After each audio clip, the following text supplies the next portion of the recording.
가장 표준적인 F-35이자 유일하게 기관포를 고정 장착한 5세대 스텔스 전투기 F-35A. 한국 공군의 첫 5세대 전투기이자 현존 세계 최강의 성능을 자랑하는 F-35A를 우리나라는 기존 40대에서 최대 60대 안팎으로까지 증가시킬 예정인데요. 이런 F-35A를 도입한 주변국이 있었으니 바로 일본입니다. 일본은 날이 갈수록 심해지는 중국의 횡포에 대응하기 위해 군사력을 증강하고 있는데요. 그러나 일본의 수상한 행동이 포착되었습니다. F-35A의 첫 번째 완편 기지를 당초 예상했던 규슈 지역이 아닌 고마스 기지로 정한 것인데요. 허구한 날 독도가 자기네 땅이라고 우기는 것도 모자라 세계 지도에 독도를 다케시마로 표기해 혼란을 야기하는 일본이기에 F-35A를 독도와 가장 가까이에 있는 고마스 기지에 편성했다는 것은 여간 수상한 일이 아닙니다. 이에 따라 오늘은 만약 일본이 독도를 기습한다면 어떤 일이 벌어질까를 준비해봤는데요. 경비대가 상주하면서 1년 365일 지킬 정도로 일본에 절대 빼앗길 수 없는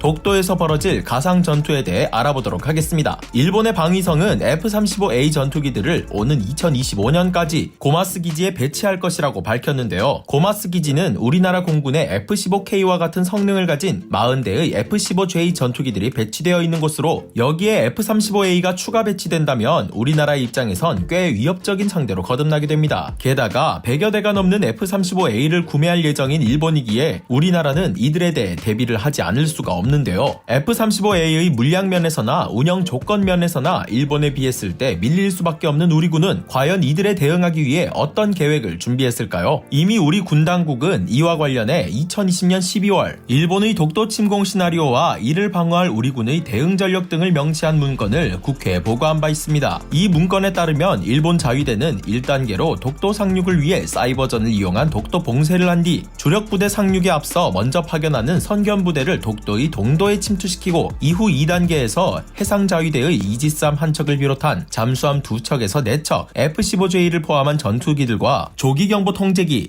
전자정보 수집기 등을 동원해 제공권과 제해권을 확보하는 것을 가정했는데요. 앞선 단계들을 모두 성공시킨 일본은 3단계로 8,900톤급의 오스미급 수송함과 수송 헬기인 CH-47 치누크 헬기, LCAC 공기부영정을 투입해 동도에 2개 소대를 침투시켜 상륙작전 및 점령작전을 감행한다는 것을 가정하고 있습니다. 또한 보트를 이용해 별도로 소대를 서도의 주민 숙소 등에 상륙시키는 가정도 포함되어 있었다고 하는데요. 섬나라 특성상 육군보다 해군과 공군의 전투력이 집중되어 있는 일본, 육지에서의 전투는 우리나라가 일본을 상대로 우위에 점할 수 있지만 아시다시피 독도는 작은 섬이기에 독도를 훼손시키지 않는 전투를 하기 위해서는 공중과 해상에서 이들을 제압해야 합니다. 만약 전투가 가열되면서 일본이 우리나라 본토로 공격을 이어온다면 우리나라의 시작은 그때부터라고 할 수 있는데요. 우리나라 국군은 사거리 40에서 1500km에 이르는 다양한 원거리 투사체 화력을 가지고 있어 6000발의 미사일이 일본을 향해 날아갈 준비가 되어 있습니다. 우선 최대 사정거리 300km에 이르는 현무-2A, 사거리 500km에 1톤의 탄두를 가진 데다 마하 7의 속도로 떨어지는 현무-2B, 사거리 800km의 현무-2C, 사거리 800km에 탄두 중량이 2.5톤이나 되는 미친 괴물 미사일 현무-4, 잠수함에서 발사하는 잠대지 탄도미사일 SLBM으로 개발되는 현무-4-4, 수상함에서 발사되는 현무-4-2 등